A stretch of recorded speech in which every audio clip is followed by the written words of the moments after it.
말씀 제목 같이 보겠습니다. 날렸다 날았다 이런 주제를 가지고 주의 말씀 듣도록 하겠습니다. 사람마다 이게 돈을 쓸 때에 자기가 당연히 지불해야 된다라고 생각하는 부분이 있고, 때로는 돈을 쓸 때 참 아깝다 하는 부분이 있습니다. 사람마다 다 다르겠지만 저 같은 경우는 이 세 가지 돈 내는 정말로 아까워요. 제일 아까운 것 중에 하나가 주차비예요. 우리 동네에서 주차비 안 내잖아요. 어디 주차비 내려고 그러면 굉장히 아까워요. 그래서 저 혼자 병원신만 갈 때에는 병원 근처에 있는 단독주택가에 어디 없나 세워놓고 가요. 그거 참 아까워요. 또 아까운 게 있어요. 인터넷으로 무언가 주문할 때 배송비 내면 아까워요.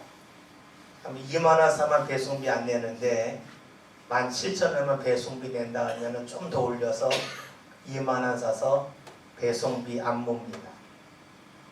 마지막으로 아까운 게 뭐냐면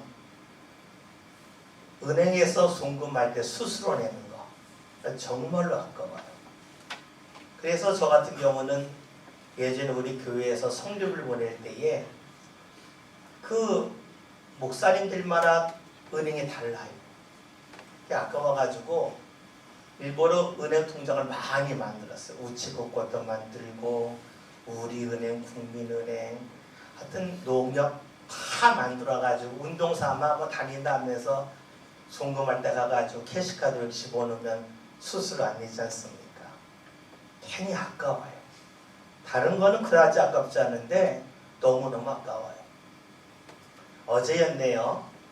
12월 또 1월 성교비를 보내야 되는데 우리 교회 재정을 감당하는 우리 김송 화장이 11월에 병원에 입원하셔가지고 제가 돈을 보내게 됐어요. 우리 교회 각 선교회에서 보내는 거 제외하고 우리 교회에서 9개 교회를 보냈는데 딱 통장을 봤더니 은행이 7개예요.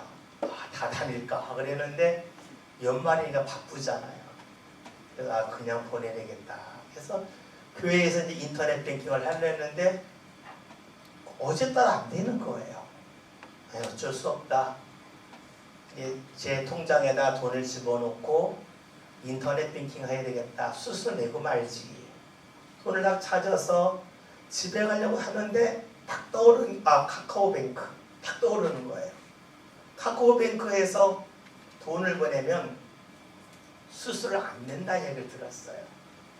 그래서 얼른 길거리 가다 카카오에 들어가서 딱 찾아봤더니 카카오뱅크 가입하는 게 있더라고요.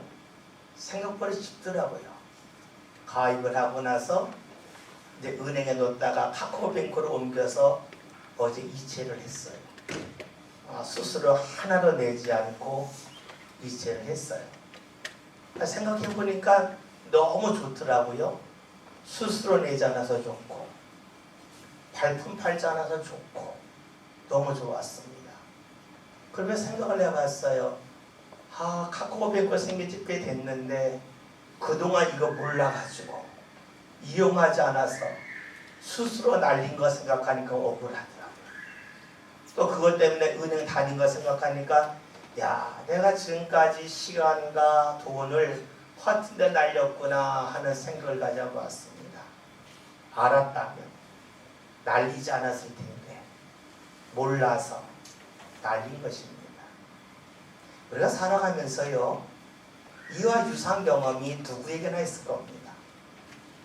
알면 안 그러는데 몰라서 많은 것을 잃어버리고 또 날려버리는 경우가 우리에게 적지 않습니다.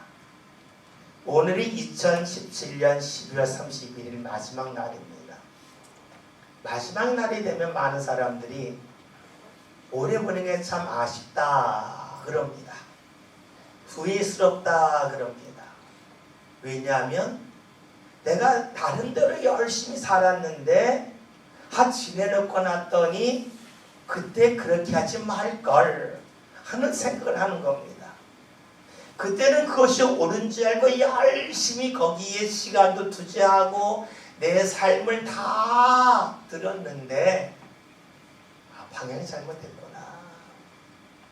내가 제대로 알았다면, 지금에서 본다면 그것이 틀린 거 아니까 안 그럴 텐데 내가 왜 그때 그랬을까 하는 후회가 우리에게 몰려옵니다.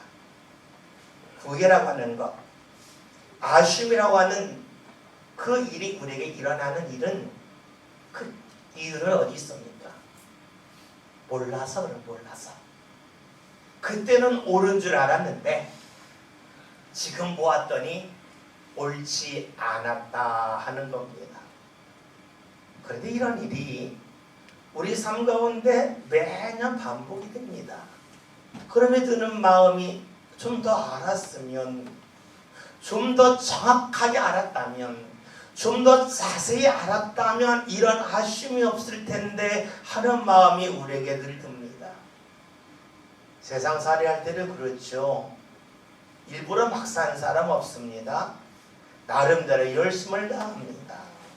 나름대로 최선을 다합니다. 지내놓고 났더니 그때 틀려서, 그때 잘 몰라서 내가 이렇게 실수했고 이러이러한 아쉬움이 내 삶 가운데 묻어난다 라고 말을 합니다.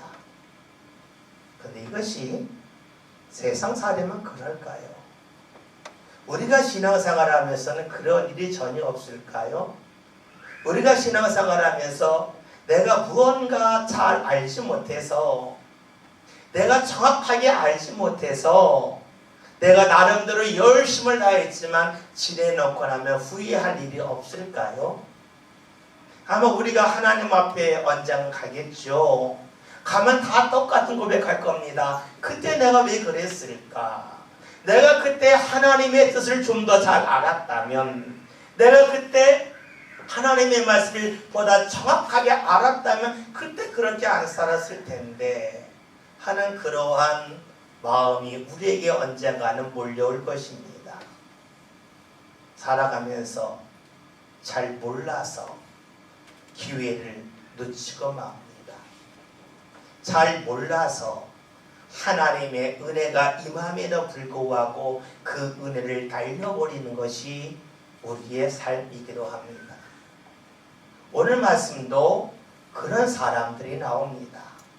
오늘 말씀을 보면 예수님을 만나지만 예수님을 통하여 받을 수 있는 귀한 은혜, 그 은혜를 붙잡지 못하고 그 은혜를 날려버리는 사람들이 등장합니다.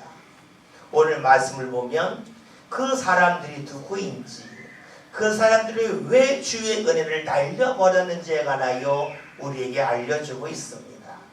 말씀을 한번 볼까요? 1절이나 말씀을 함께 보겠습니다. 읽습니다. 예수께서 거기를 떠나사 고향으로 가시니 제자들도 따르니라. 아멘. 말씀을 보았더니 예수님이 어느 곳을 떠나서 자신의 고향에 가셨다라고 말씀합니다. 누가복음 3장을 보면 예수님께서 하나님의 일을 시작하신 것이 30세쯤 되었다라고 말씀합니다. 예수님이 고향에 사신 것이 30년입니다. 나사렛 그 고향 땅, 거기서 30년을 사셨습니다. 도시가 아닙니다. 시골 마을입니다. 그곳에서 30년을 사셨다는 것은 우리가 흔히 하는 말로 하면 옆집에 숟가락이 몇 개인지 다 안다는 겁니다. 예수님이 그곳에 가셨습니다. 예수님이 그곳에 가실 때에 여러분 좀 더 구체적으로 보면 이렇게로 볼 수 있을 겁니다. 예수님은 어느 집의 사람은 어느 문제가 있는지, 어느 집의 사람은 어떤 고통이 있는지, 어느 집의 사람은 어떤 어려움이 있는지 예수님이 다 알고 계셨습니다. 그뿐만이 아니죠. 어느 집 사람은 몸이 너무 불편해서 자기 발로는 나한테 오지 못할 거다. 어떤 사람은 그래도 힘이 있어서 조금만 마음만 모으면, 생각만 모으면 나한테 얼마든지 올 수 있다. 예수님 다 알고 가지 않으셨겠습니까? 저는 이 말씀을 읽으면서 야, 나사렛이 어딜까? 교회가 아닐까 하는 생각을 해봅니다. 예수님이 나사렛에 30년 사셨습니다. 아마 이 자리에서 예수님 믿은 지 30년 넘은 분도 적지 않을 것입니다. 어떤 분은 40년, 50년 믿은 분도 있고 어떤 분은 몇 년 믿은 분도 있습니다. 예수님은 알고 계신 것이죠. 숟가락이 몇 개인지 그 집 사람에게 어떤 어려움과 어떤 문제가 있는지 알고 계시는 것처럼 오늘 이 자리에 찾은 모든 성도들의 어려움이 무엇인지 고통이 무엇인지 어떤 아픔이 있는지 예수님은 다 알고 계십니다. 그 예수님이 나사렛에 가셔서 얼마나 큰 기대가 있었겠습니까? 그래도 오랫동안 같이 몸을 비비며 살았던 고향 사람들입니다. 예수님은 주의 은혜를 흠뻑 나눌 기대를 갖고 나사렛에 가셨습니다. 그리고 무엇을 하셨나요? 2절 말씀 보겠습니다. 함께 봅니다. 안식일에 내어 회당에서 가르치시니 많은 사람이 듣고 놀라 이르되 이 사람이 어디서 이런 것을 얻었느냐? 이 사람이 받은 지혜와 그 손으로 이루어지는 이런 권능이 어찌 됨이냐. 아멘. 말씀을 보면 예수님께서 회당에 들어가셨습니다. 회당은 성전과는 달리 마을 회관과 같은 그런 곳입니다. 사람들이 모여서 주의 말씀을 서로 나누는 곳입니다. 예수님이 안식일에 회당에 가셨습니다. 말씀을 전하셨습니다. 사람들이 깜짝 놀랐습니다. 이런 권능이 이런 지혜가 어디서 나느냐라고 말하면서 그 다음에 나오는 말씀을 봤더니 오늘 말씀 2절 하반절에 그 수로 이루어지는 이런 권능이 어찌 됩니냐. 말씀을 통하여 알 수 있는 것은 예수의 회당에서 말씀만 전하시는 것이 아니라 손을 사용하셨다는 거예요. 손을 사용하셨다. 짐작할 수 있는 것이 있죠. 아픈 사람에게 손을 얹고 기도하시면서 낫는 역사가 나타났음을 짐작할 수가 있습니다. 그래서 성경을 보면 예수님의 회당에 들어가셔서 말씀을 전하셨다. 귀신을 내어 쫓았다라는 말씀이 몇 번 나옵니다. 그런데 회당에서 손을 사용하셨다는 말씀은 나사렛이 유일합니다. 귀신을 내줄 때는 말씀으로 내쫓은 거죠.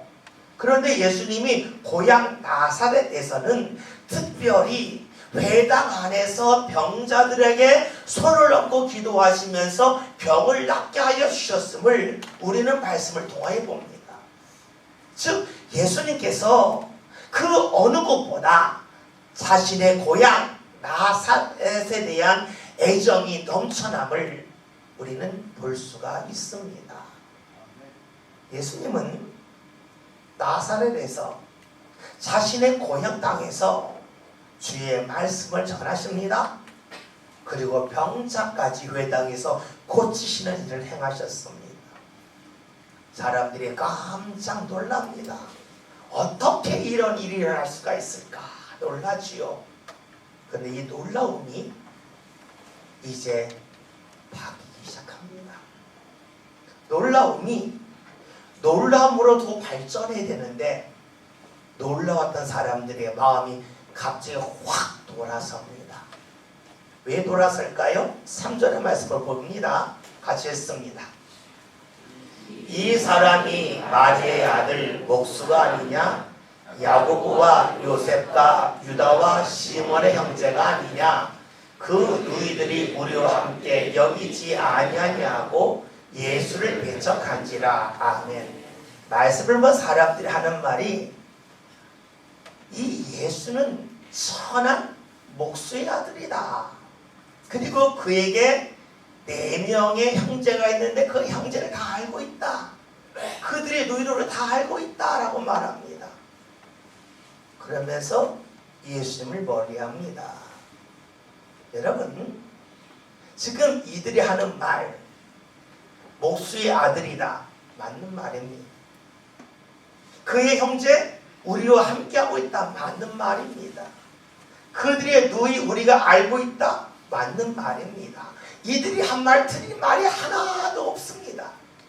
나사렛이 아닌 다른 동네에서는 예수님이 누군지 몰라요. 직업이 뭔지 몰라요. 그의 가족 배경을 전혀 모릅니다. 나사렛 사람들은 정확하게 알고 있어요. 굉장히 많은 지식을 갖고 있습니다. 그래서 이들이 그 지식을 갖고 하는 일이 무엇이었습니까? 그래서 예수님을 몰려하겠다 하는 것입니다. 사람들은 예수님의 태어남을 압니다. 어떻게 자라는지도 알아요. 가정 배경도 압니다. 충분히 안다고 여기고 있어요. 근데 정말로 충분히 아는 것일까? 이들은 예수님이 하늘에서 오신 하나님임을 몰라요. 그것은 모르는데 자신의 눈으로 본 것, 자신의 머리로 기억하고 있는 것, 이것을 알기 때문에 내가 예수님을 알고 있다고 생각하는 겁니다. 내가 정확하게 모르는데 정확하게 안다고 생각을 해요. 예수님에 대해 모르는 부분이 굉장히 많은데 마치 다 안다고 여기고 있어요. 그래서 예수님을 배척하고 있습니다. 저는 이 말씀을 읽으면서 이 말씀이 낯설지가 않아요. 왜냐하면 예수님 고향에 있는 사람들의 이 반응, 이런 모습이 오늘 우리들의 모습과 너무나 비슷하기 때문입니다. 많은 성도들이 주를 믿으면서 자신이 예배하는 자신은 알아요. 하나님 앞에 찬양하는 자신도 알아요. 하나님 앞에 나와서 물질로 헌신하는 자신도 알아요. 그런데 이것을 하나님이 얼마나 받으시는지는 몰라요. 예배하는 나를 압니다. 헌신하는 나를 압니다. 그리고 충성하는 나를 압니다. 그런데 그러한 나를 받으시는 하나님은 몰라요. 참으로 희한한 것은 하나님을 믿는다고 그러면서 하나님에 대해서 잘 모르고 하나님에 대해 예배하는 나만 합니다. 때로는 어떤 마음이 듭니까? 내가 헌신하는데 좀 더 많은 헌신을 하면 억울하다고 생각해요. 왜요? 다른 사람보다 내가 더 많이 하기 때문이에요. 그 말 옳은 말이에요. 정확한 말이에요. 그런데 모르는 게 있어요. 예배하는 나를 받으신 하나님, 그리고 내 삶을 주님 앞에 헌신하며 충성할 때 나를 기뻐하시는 그 하나님, 그 하나님을 잘 몰라요. 많은 분들이 예배하면서 그래요. 아, 내가 오늘 주일 예배도 넉넉하다 그럽니다. 같이 기도하자 그러면 얼굴이 안 밝아져요. 좀 더 예배하자 그러면 할 일이 많다 그래요. 그 말이 맞을까요? 맞아요.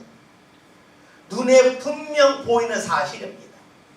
내가 예배하면 예배할수록 내가 사용하는 시간이 줄어듭니다. 맞는 말이에요. 내가 하나님 앞에 물질로 헌신했어요. 내가 사용할 수 있는 물질이 줄어드는 건 맞아요. 사실입니다. 정확한 사실입니다. 그런데 모르는 게 있죠. 이것을 받으시는 하나님, 이것을 받으시고 우리 삶 가운데 은혜 베푸신 하나님은 몰라요. 여러분, 이상하지 않습니까? 하나님을 믿는다 그러는데, 하나님을 믿는 나는 아는데 내가 정작 믿는 하나님은 잘 몰라요. 그럼에도 불구하고 안다고 생각을 하고 있습니다. 나사렛 사람들이 나는 예수님을 안다고 생각합니다. 모르는데 안다고 여기는 것입니다. 여러분, 내가 하나님을 믿으면서 하나님 앞에 헌신하는 나를 알지만 내 시간과 내 물질이 어떻게 사용되는지는 알지만 이것을 받으신 하나님을 알고 계십니까? 우리가 안다면 하나님이 어떻게 나를 받으시고 하나님이 나에게 어떻게 역사시를 한다면 우리는 내 삶을 주님 앞에 드림에 있어서 주저하지 않습니다. 그런데 몰라요. 나만 알아요. 그러니 어떡합니까? 예수님을 배척했던 고향 사람들처럼 주님 앞에 들을 시간을 내가 스스로 뒤로 미루고 맙니다. 내 삶 가운데 다가오신 예수님, 그 예수를 받아들이기보다는 그 예수님을 자꾸만 밀어내고 배척합니다. 왜요? 나만 알아요. 내가 믿는 하나님을 잘 모르고 있습니다.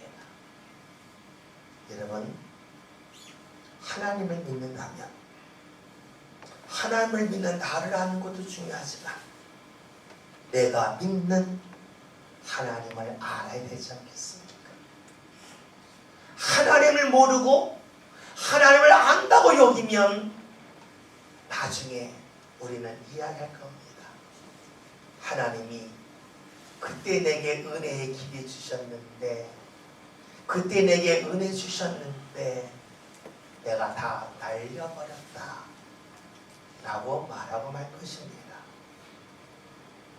예수님을 알지 못하면서 예수님을 안다고 여기는 이들을 예수님이 어떻게 대하십니까? 4절 말씀 보겠습니다. 함께 봅니다. 예수께서 그들에게 이르시되 선지자가 자기 고향과 자기 친척과 자기 집 외에서는 존경을 받지 못함이 없느니라 하시며 아멘. 예수님의 안타까움이 묻어납니다. 다른 지역 사람들은 자신들이 예수님을 모른다고 여기니까 예수님을 배척하지 않습니다. 그런데 고향 사람들은, 친척 사람들은 모르면서 안다고 생각합니다. 그러니까 예수님을 멀리하는 것이 예수님 마음에 너무 아픔으로 다가왔습니다. 오늘 많은 이들이 신앙생활 하면서 이런 예수님의 아픔을 알 수 있다면 얼마나 좋겠습니까? 나 자신이 이렇게 사는 것이 지혜롭다고, 내가 이렇게 예배하는 것이 현명하다고, 내가 이렇게 헌신하는 것이 그 누구보다 똑똑한 일이라고 생각하고 계십니까? 여러분, 만약에 예수님의 고향 사람들이 예수님의 신분을 압니다, 과거를 압니다, 그러니까 배척한다? 이것보다는 어떻게 목수의 아들이 이렇게 지혜로운 말씀을 전할 수 있을까? 어떻게 그의 형제들은 별 볼 일이 없는데 어떻게 예수님은 그렇게 놀라운 능력을 행하실까? 거기에 초점을 맞췄다면 얼마나 좋았겠습니까? 그런데 이들은 자신들이 아는 것으로 다 판단합니다. 여러분, 주위에서 열심히 예비하고 기도하는 이들이 있습니다. 왜 그럴까요? 나보다 가진 것이 없어서 그럴까요? 나보다 배운 것이 부족해서 하나님 앞에 나와 기도할까요? 그는 시간이 막 넘쳐나니까 하나님 앞에 나와 막 시간을 투자하며 헌신하는 것일까요? 왜 그럴까요? 나보다 부족함이 없는데, 나보다 어려움이 없는데, 나보다 가진 것이 더 많은데 그거 왜 하나님 앞에 나와 그토록 헌신하는 것일까? 물어본 적 있으십니까? 궁금해 본 적 있으십니까? 많은 분들은 나는 안 된다 그럽니다. 저 사람 왜 그럴까? 한번 생각해 보면 나도 열심히 해봐야지는 마음이 들 겁니다. 나사렛 사람들이 목수의 아들인데 어떻게 저렇게 큰 지혜로운 말씀을 전할 수 있을까? 궁금했다면 예수님을 배척하지 않습니다. 예수님을 가까이 합니다. 내가 알지 못하면서 안다고 여기는 그것을 예수님은 안타까워하고 있습니다. 여러분, 혹시 시냇가에 가본 적 계십니까? 시냇가에 물이 흐르는데 거기를 큰 돌로 막으면 어떻게 될까요? 물이 흐르다가 멈춥니다. 그러나 끝까지 멈추지는 않습니다. 길이 막히면 그 물이 돌아서 다른 데로 길을 내서 물은 흐릅니다. 내게 하나님이 은혜 주시고자 하는데 그 은혜 길을 내가 날려버리면 그 기회가 내게 계속해서 머무는 것이 아닙니다. 물길이 돌아가듯이 하나님의 은혜가 돌아갑니다. 예수님께서 자신의 고향에서 큰 은혜를 일으키기를 원하셨습니다. 다른 곳에서 하지 않았던 회당에서 병자를 고치시는 일까지 하셨습니다. 그러나 사람들이 이것을 받아들이지 않고 멀리 했을 때에 예수는 그곳을 떠날 수밖에 없었습니다. 잊지 마십시오. 오늘 주님이 내게 주시는 은혜 기회를 내가 날리며 살 수 있습니다. 그런데 그 기회가 영원할 것이라고, 그 기회가 내 삶 가운데 계속 거듭될 거라는 생각은 내려놓아야 될 것입니다. 물은 길이 막히면 돌아갑니다. 주의 은혜도 역시 그러합니다. 오늘 내가 주님 앞에 나와 헌신하는 것이 내게 손해처럼 보입니다. 맞습니다. 그러나 그것은 내 계산만입니다. 주님의 계획을 알지 못하는 사람, 하나님의 은혜 역사를 모르는 사람의 무지의 행위일 뿐입니다. 우리는 나셋을 보면, 예수님의 고향을 보면 은혜를 날려버리는 사람을 봅니다. 오늘 말씀 속에 잠깐의 소망을 봅니다. 소망의 말씀이 있습니다. 무엇일까요? 5절 6절을 보겠습니다. 함께 읽겠습니다. 거기서는 아무 권능도 행하실 수 없어 다만 소수의 병자에게 안수하여 고치실 뿐이었고 그들이 믿지 않음을 이상히 여기셨더라. 아멘. 믿지 않은 수많은 사람들 가운데서 예수님 계실 수 없었어요. 그러나 그 중에 일부 사람들은 믿습니다. 예수님은 그들의 친히 안수하시면서 그들의 병을 고쳐주셨습니다. 그들도 역시 예수님의 고향 사람들입니다. 예수님의 과거를 알고 있습니다. 그러나 내가 하는 것 여기에 매달리지 않고 예수님의 지혜의 말씀, 권능의 말씀을 듣고 그 예수님을 받아들였을 때에 이들에게 주의 은혜가 임하였습니다. 이들의 삶은 주의 은혜의 날개와 함께 날아갔습니다. 여러분, 주의 은혜가 임할 때에 여러분은 그 은혜를 어떻게 하십니까? 그 은혜 기회를 어떻게 하십니까? 날려버리시렵니까? 그 은혜와 함께 주님을 향하여 날아가시렵니까? 저는 우리 믿음의 성도들이 올 한 해를 마감하면서 내가 알지 못하여 놓쳤던 수많은 기회가 떠오르는 것처럼 하나님의 은혜에 대해서도 그러했으면 좋겠습니다. 그래서 내게 주님이 다가오실 때에, 내게 은혜 주실 때에 그 은혜를 나의 계산 때문에, 내가 알고 있는 자그마한 그 지식 때문에 날려버리지 않길 바랍니다. 예배하는 나는 알지만 예배 받으시는 하나님을 모른다면, 하나님을 믿는 나는 알지만 내가 믿는 하나님을 알지 못한다면 우리는 계속해서 주의 은혜를 날려버리는 삶을 거듭해서 살 것입니다. 여러분, 하나님을 알고자 하나님 앞에 가까이 갑시다. 그래서 하나님의 은혜의 날개 위에 우리의 인생도 함께 날아갈 수 있길 바라겠습니다. 지금까지는 나만 알아서 주의 은혜를 날려버렸습니까? 올해를 마감하면서 나만이 아니라 내가 믿는 하나님을 알고 가까이 하는 가운데 주의 은혜와 함께 여러분의 인생에 날아오를 수 있기를 주의 이름으로 기원드립니다. 기도합니다.